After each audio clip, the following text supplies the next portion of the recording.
All right, we're going to do a little talk about filtration. This is part two. We're going to be talking about the physical removal, like using some sort of a screen that's going to keep particles on one side and particles on the other side. And really the most basic type of filter that you're all very familiar with is a spaghetti colander. And the type of filters we use in the wine industry aren't really tremendously different. It's just the mechanism by which they work that's a little bit different. So the reality is, this is just something we're trying to do is we're trying to sift out maybe the good stuff in some cases, but generally we're just trying to sift out the bad stuff. We're just letting something of one size through while keeping something of a larger size behind. So in wine, we want to leave all the flavor and aroma compounds, but sometimes we want to take out some of the microbes or bacteria or just generally grapes and junk that might be floating around.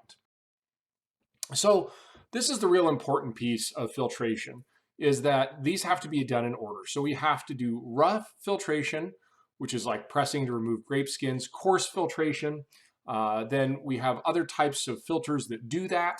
And then we have tight filtration, which is the next level where we're getting rid of small suspended particles. And these are really where we're trying to get rid of microbes or microbial things and trying to make a wine really, really, really pretty. And then sterilizing filtration is that final removal of yeast and bacteria. And then the last kind of filtration that we use in the wine industry is ultrafiltration and nano-filtration. And this is to separate different molecular compounds from the wine. And this is to fix problem issues. So we're going to go through all of these. But the most important part is these all have to be done in order.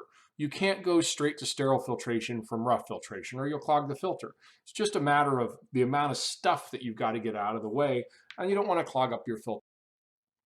So rough filtration, let's talk about this and what it is.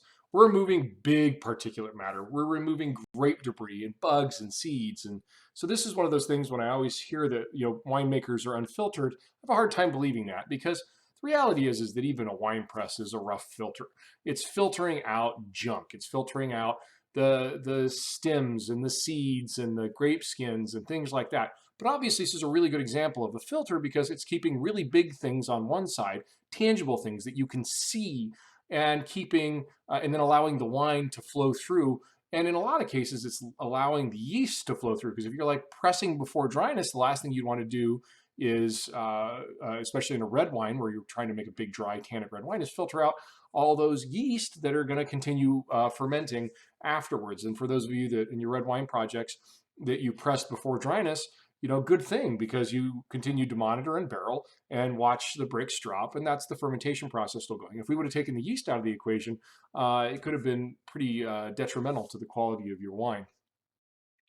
Now, coarse filtration. This is a little bit different. Now, coarse filtration is just the process of removing suspended solids, maybe remove some microbes. The primary reason for doing coarse filtration is just to get big junk out of the wine. This is just that next step where we're taking some wine that's probably cloudy and just trying to get the bulk of stuff out so we can move to that next level of filtration where we can go to sterile filtration. Now, if you're using an old plate and frame, which is what this is right here, an old plate and frame system, they'll clog up on you. And so you always want to do a rough pass to get the big bulk junk out, things that are smaller than a grape seed or, but mostly, going to be yeast, actual bugs, parts of bugs, and other things that made its way through the fermentation process. Probably going to take out some yeast, but it's anything but sterile.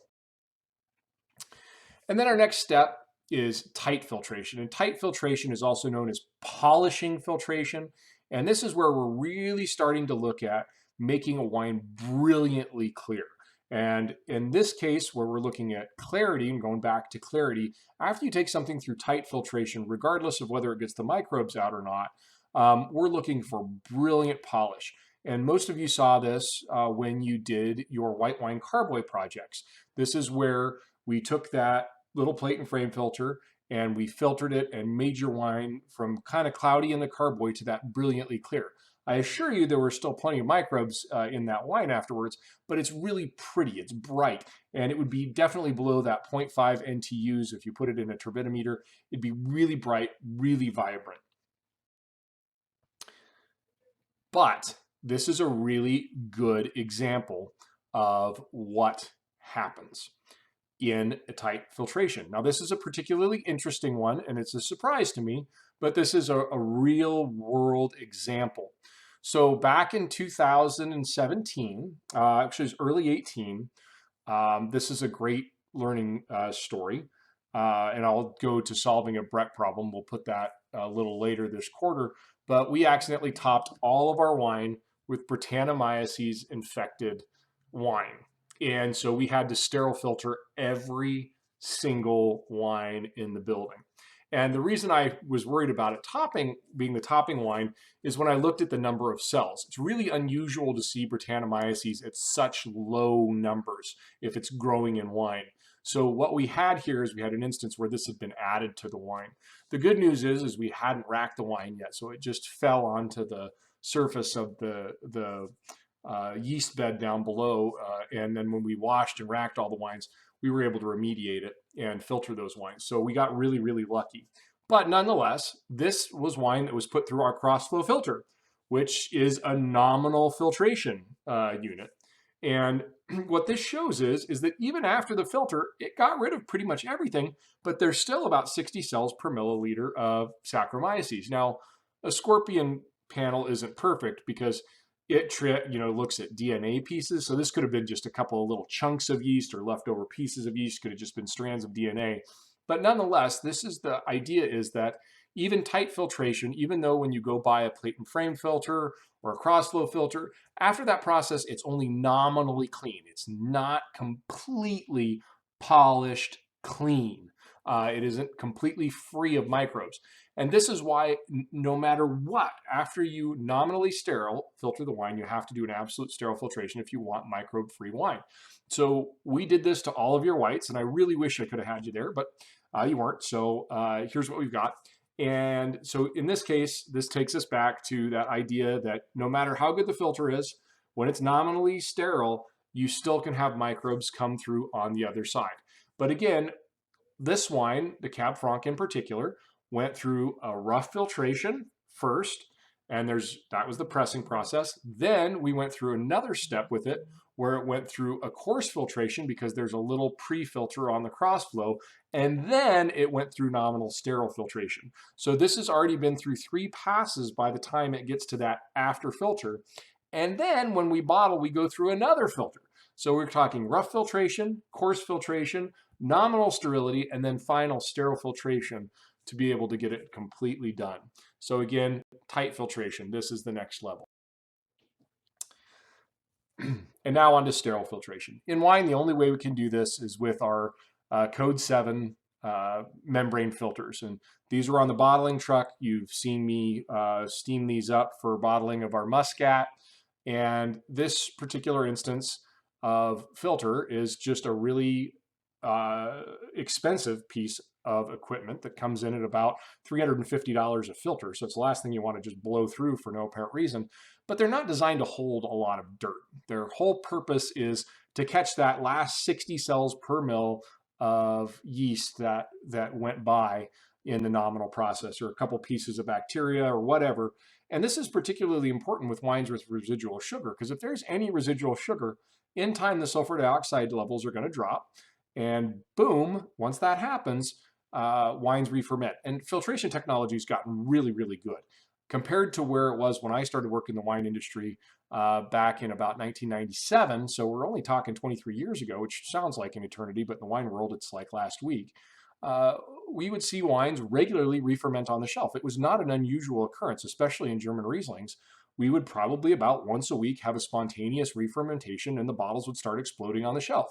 And I guess that was okay in the social media world, but if this starts happening today, I think it would get you in trouble pretty quick. And there's no tolerance for this anymore. We've lived in a world so long where the wines are so well made that I think it's sort of expected that the wines continue that level of quality, and they don't want to deal with a re-fermenting wine because they don't have to, because they have an infinite number of choices. But here's what sterile filtration looks like. So we did send in your wines, but because of the hiccup, this is the dates that I'm going to show you from last year. But sterile filtration. So this is after we've, again, all of these wines were coarse filtered through a pre-filter. Then they were nominally sterile filtered through a crossflow. And then finally, what was done is these went through a membrane filter to ensure that no microbes got through. And so after we finish bottling, we send them in and we want to check them. And the primary reason for this is a lot of our whites have a little bit of residual sugar. In particular, if you take a look at these wines here, our Sauvignon Blanc, our Riesling, and our Pinot Gris and the RVM in this particular case all had residual sugar. And if there were any yeast at all in that equation, we'd have a re-fermentation issue. But instead, we can go to bottle sweet, without worry of re-fermentation, without having to use chemicals that are yeasticides like potassium sorbate or dimethyl dicarbonate known as Velcorin. And I'll talk about that a little bit more when we get into other agents that we use in wine. But the fact of the matter is the simplest, easiest way to do that is through filtration. And now this is something totally different. Now, ultra and nano filtration has one purpose, and it is to fix problem wines. And the way these filters work is under pressure, they separate the wine into two streams, and the filters are so tight and so small, what we can do is break the wine into different pieces, and we can change the way a wine works. It's essentially cut, paste, and delete for wines. And I'm going to do a lecture specifically on nano-filtration, on how it works. And then I'm also going to kind of go into some other more detailed pieces of filtration in some subsequent lectures. But primarily, this is just a recap. So our goal here is to fix problem wines, and we can do concentration. So if we have a wine that's a little bit weak, we can tighten it up.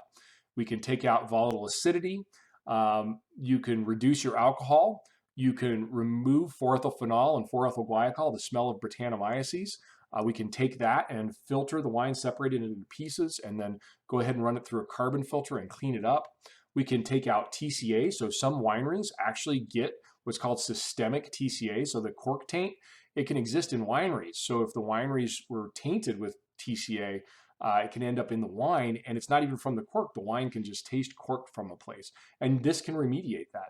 And then there's even some work being done to see if we can fix smoke taint problems with these. So a very unique and dynamic filter. It's not used to filter the wine, because what we do is we take something out, we fix that little piece, and then we recombine it with the wine.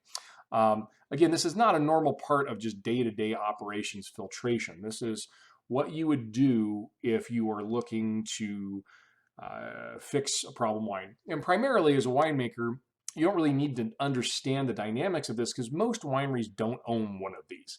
This is a type of filter that you can call up specialized companies, and they'll come out and they'll treat the wine for you.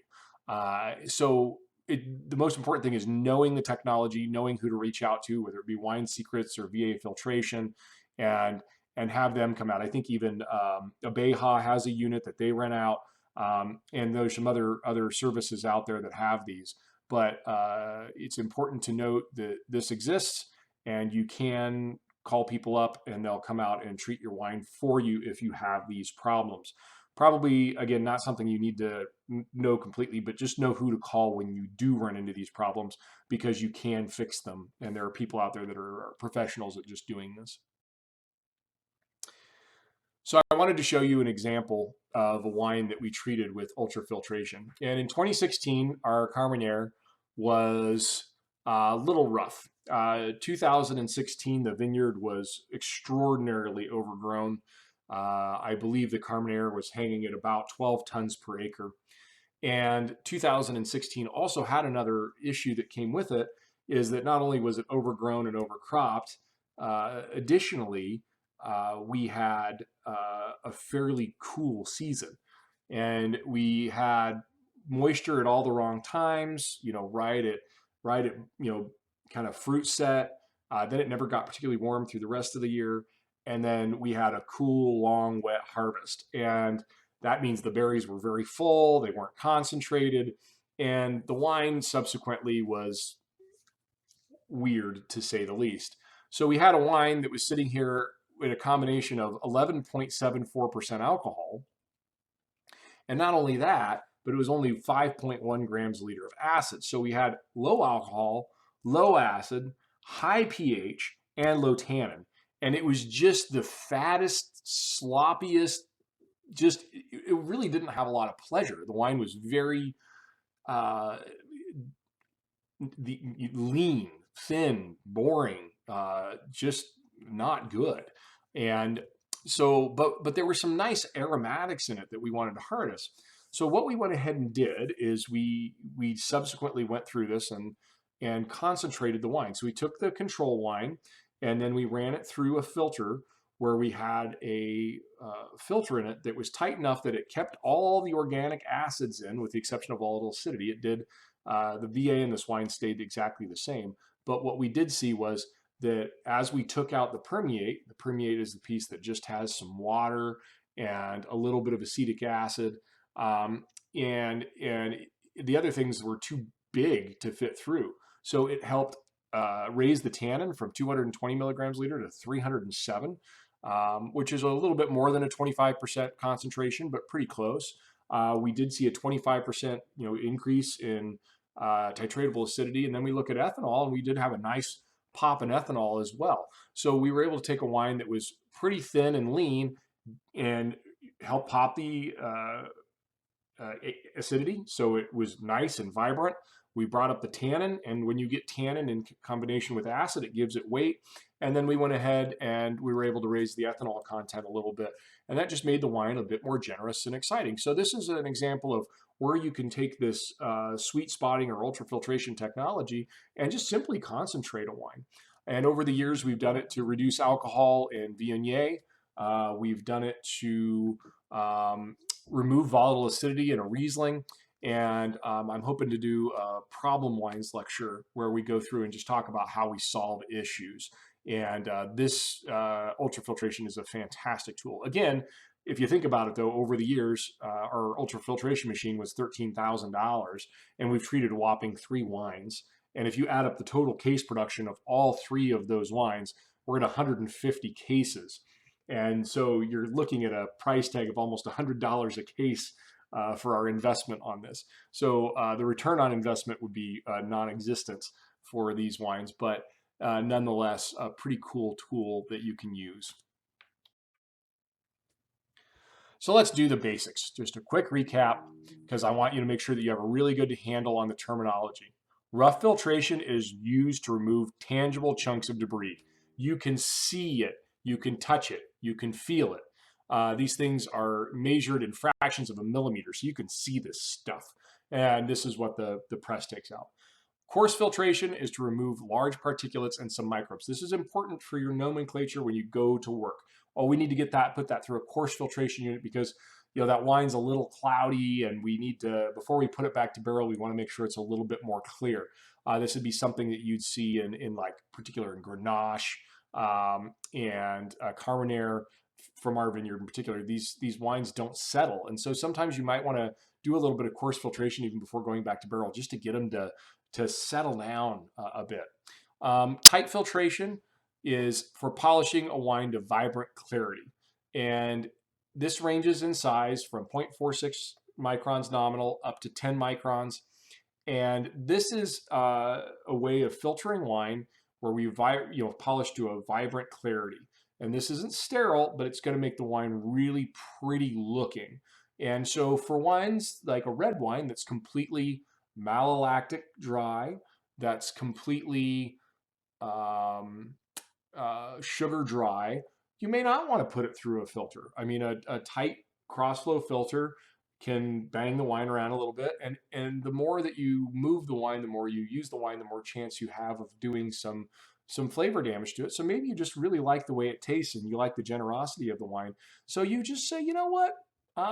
We're going to just go ahead and clean it up enough to make it pretty so that it's commercially viable. But because we know there's no malic, there's no residual sugar, the chance of re-fermentation is really low.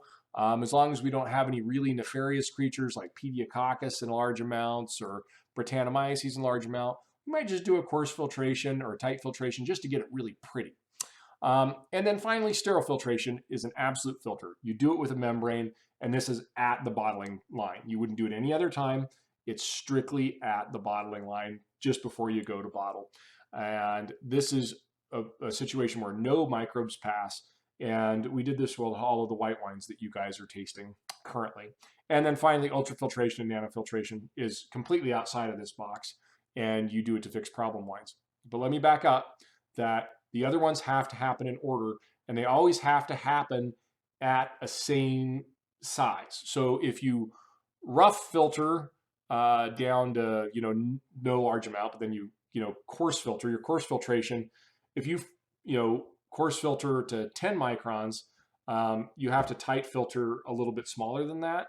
But when you go from tight filtration to sterile filtration, you have to go 0.46 nominal to 0.46 absolute. You can't go to 2 nominal, then 0.46 absolute. You will clog your filters. So from tight filtration to sterile filtration, that has to be 0.46 nominal to 0.46 absolute. So you do a nominally sterile filtration to an absolutely sterile filtration, or you will clog membrane filters all day.